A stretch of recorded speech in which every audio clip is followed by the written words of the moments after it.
next item on the agenda. Samin, I think you'd covered one of those, which is PCRIF, and then the next one would be the state of inequalities. Has that all been? Yeah, I've been through the action plan. I can share. It hasn't been signed off yet because it needs to go. It needs to be signed off by Quality and Safety Committee, and once that has been done, I can start sharing it. But we will have to implement this, and I would see the main vehicle for that is POMG, to make sure that there's some sort of monitoring arrangements, but obviously work outside that. So there'll be some that's linked to this group, somewhere we need to have that focused discussion around where each division's at. So I think it will all feed in.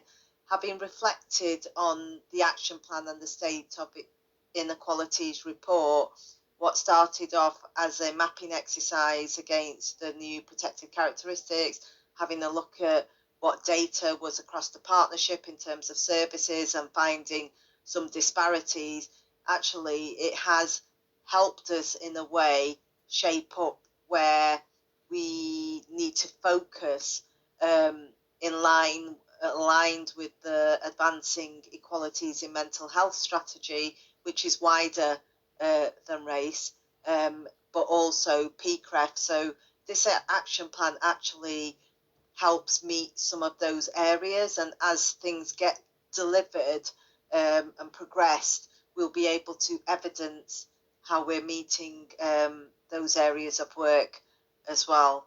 So just to make you aware that it is going to Quality and Safety, happy to share it once it's been there, and then it's about how we progress with the action plan, which will be at different levels. Okay, thank you for that. And I do realize in this meeting we do use a number of acronyms. I've seen comment in the chat. So and of course we want to make sure that everyone in this meeting is able to fully participate and understand the conversation. So yes, if we need to not use acronyms, there's quite a lot actually in this particular group, but yes, if we can just be mindful of that, that would be great. So I take it this is not an action plan that you're able to share today because it needs to go for further approval. And so when can this be shared with everyone? Is it at the next meeting? Yes, so it goes to Quality and Safety Committee, Partnership Quality and Safety Committee on the 17th. And then I'll be able to, Oh, that's 17th of this October, this month. Okay, that's fine. So we should be able to have to see that draft for obviously the approved version at the next meeting. So if we could add that to the agenda of next meeting, Ole, if you could just capture that for me, just for us to add the State of Inequalities Action Plan on the agenda of this meeting. Thank you for that. Right. Gonna jump then to Joe, just for you to give us an update on your item on the agenda. Is it the expert by experience and service user overview? Yeah, I'm not quite sure what the ask was, Prosper, to be honest. So if anybody wants to direct me and help me talk about service user involvement and expert by experiences, then that might help a little bit. Yeah, so just to go back to the got a hand up, so she might know. Joe, it was from the last meeting, Joe, that we said that it'd be helpful for the next meeting if we got an overview of expert by experience, engagement, and any issues, any barriers to them joining this meeting, and anything that we needed to do. That was from the last meeting. So yeah, I can give you a bit of an overview about how people get involved then. So on both sides of the organisations, we're not a partnership team yet, so that'll come in time, but we're not there yet. So both sides of the organisation have an involvement register. and that's a way of service users and carers signing up to say they'd like to get involved in the work of the organisation and the partnership.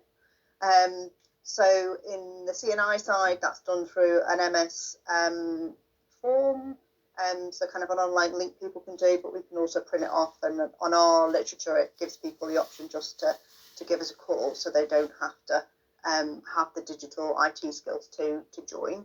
On the BH side, they've got a form, an expression of interest form for an involvement register that people sign, and then they're taken through a system on Track, which is most of you have probably been through the lovely Track. If you've been around many years, you won't have done, but probably tried to navigate it. So they go through similar checks to what staff would, but in a more kind of shortened version of that. But in order to join the BEH register, service users and carers are required to have right to work checks. So that's one of the barriers. It will exclude people that may be asylum seekers or refugees because they don't always have the documents. So it can be quite hard to get around those sorts of things for those people to join the register. In CNI, because we don't use that recruitment checks, and the reason, just to say, the reason that's used is through is a system for paying expert by experience on the BEH register.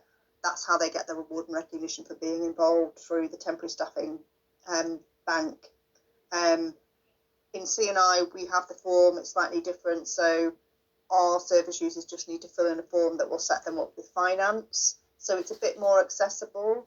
The meeting that I'm leaving for is with finance to understand how those systems work and how we can get an easier system across the board for service users and carers that want to get involved. So that's where I'm running off to. I guess, so in BEH, people require clinical reference. I think they've changed that now, so it's just anybody can provide the reference. So that's one of the ways they're trying to break down that barrier, so it doesn't just need to be clinical, which I think some service users have found a barrier. We haven't used references on the CNI side, but on discussions with Georgia and Casey on maybe looking to introduce that, but we're not at the minute. And that's just a way of kind of having some assurance around safeguarding type issues and just whether there's any any concerns that might come up through that route. What else? So we, on the CNI side, did a survey with our service user representatives that were involved as part of our local service user groups, and it was all recognised that we do need to increase our diversity of service users, and Valerie's on the call and she will attest to that. She gave a plea to widening diversity of involvement in the members meeting on Thursday. So yeah, I guess the barrier to really making that happen recently is the resources. So on the CNI side, there's just been me. So obviously there's only so much one person can do. Both organisations have got role descriptions for involvement, so that's a way of describing what the involvement opportunities are. So we did one for this meeting. Obviously, you might have all seen it actually at the beginning.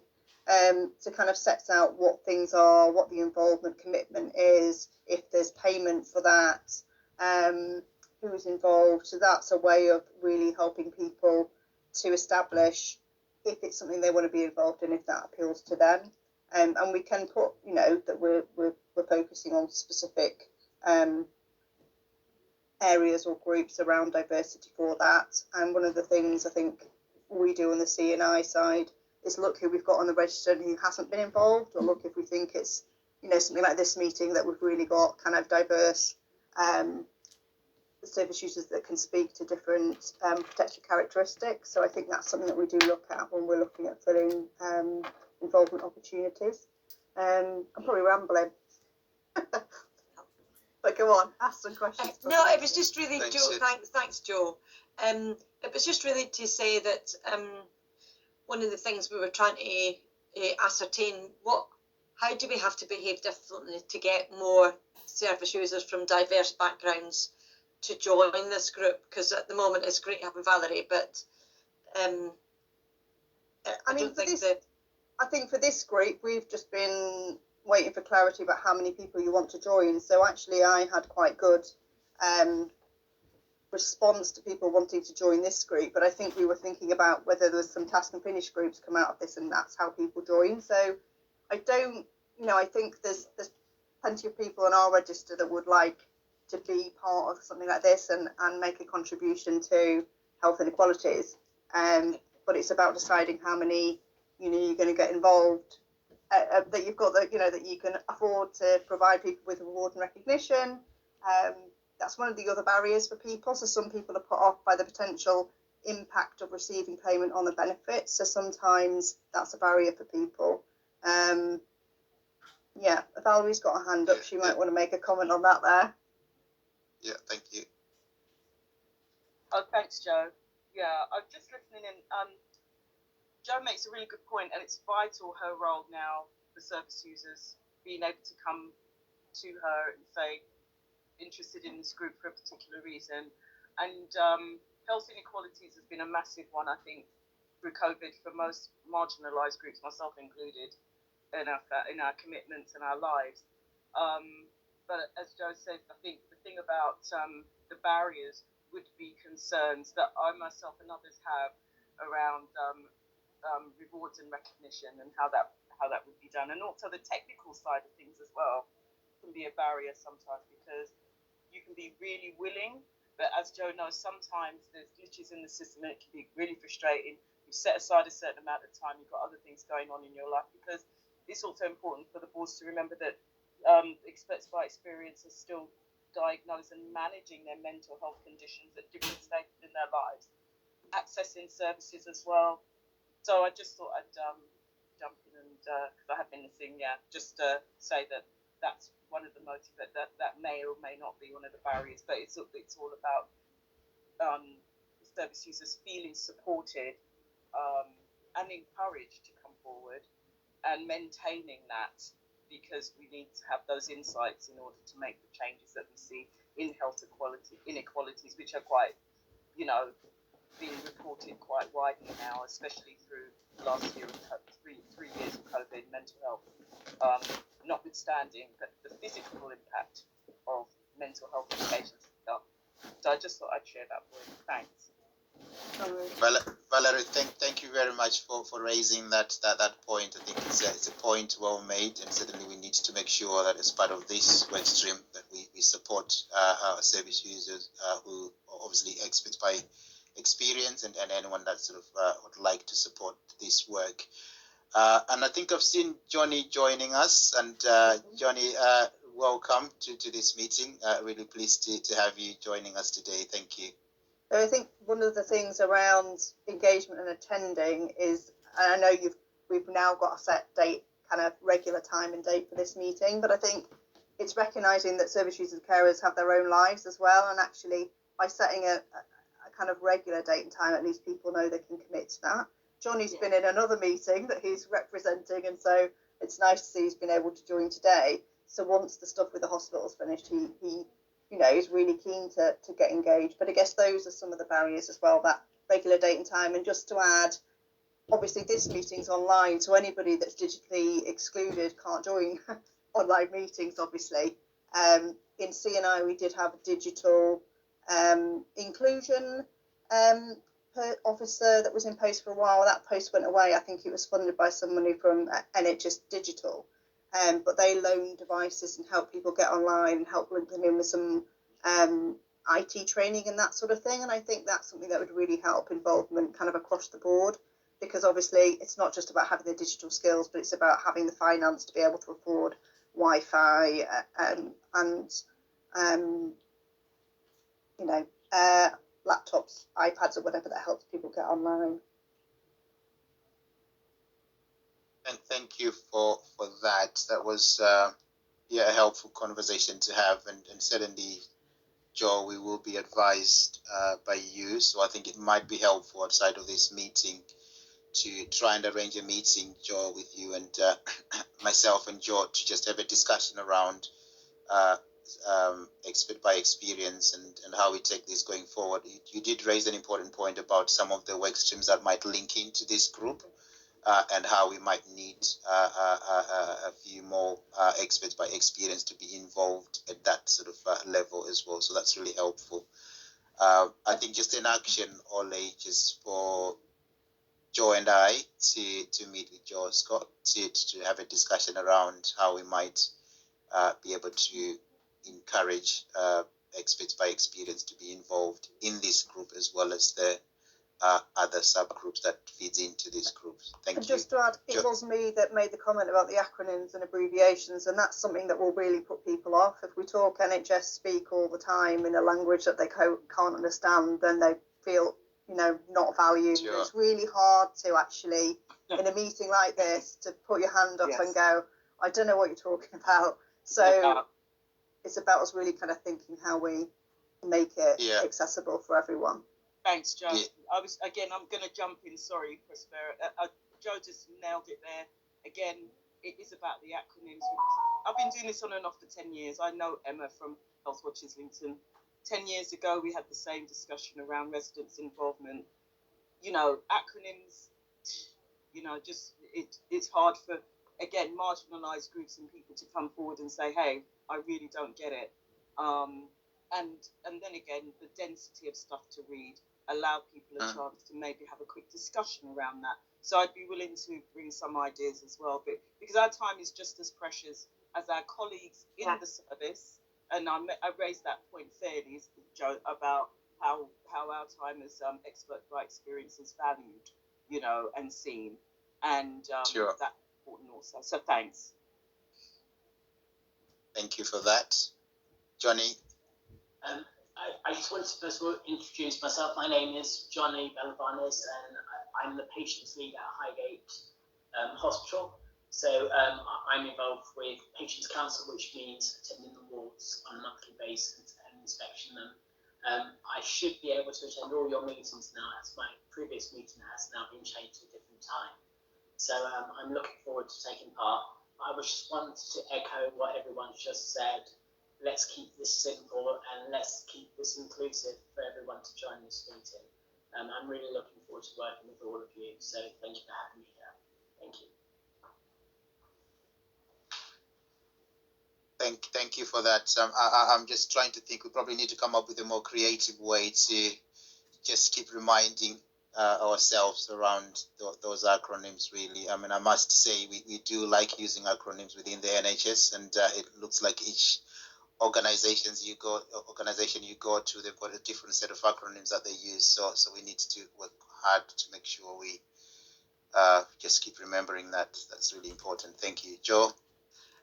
Prosper, I put my hand down because Joe and Valerie had said what I was going to say, but what I would say is we need to keep in mind that whatever work we commit to is doable. So already we've been asked to take a whole chunk of work out of the PCREF and put it in. If that's what we're doing, we just really need to balance it, because if we're trying to encourage service users to join this group, if we have a really dense agenda, they're not going to stay around, really. There might be some interesting wee snippets in it, but it needs to be interactive, interesting, action focused as well for some of the elements. I don't mean transactional, I mean real actions that'll make a difference to people and that they would really consider as actions under this banner. So we need to really balance that. Yeah, thank you, Joe. Thank you. Right, and just we've covered quite a number of items on the agenda already, which I think is great. I just wanted to check again on the service user film. I think I've got